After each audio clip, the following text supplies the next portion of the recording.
So welcome to weeks 15 and 16. The focus of these 2 weeks is on creating your professional development presentation and writing your reflection. So remember, our standard 5B says that we take advantage of professional growth opportunities and we demonstrate the ability to build partnerships and serve as community resources.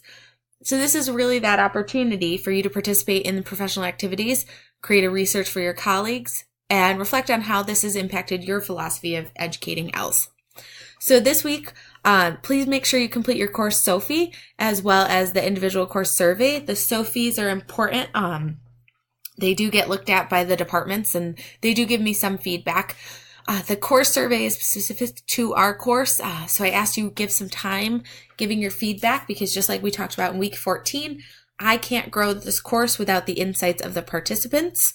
One major thing that changed for this class is these 2 final weeks is just an opportunity to focus on the presentation because the rest of the semester we really focused on the instructional project. So that changed from last spring. Last spring, the professional development presentation was due around midterms. So it got shifted so you could focus on the instructional project. So that what I'm trying to say is the course survey feedback is really important to me. I do spend a lot of time analyzing it, and I appreciate the time that you spend giving me that information. So your presentation's due on Tuesday, May 1st, and your reflection is due as well. And then you're going to respond to the presentations of at least 3 of your classmates, and then you're all set for this semester. I can't believe how quick that went by. Let me know if you have any questions as you're working, and I look forward to seeing what you came up with.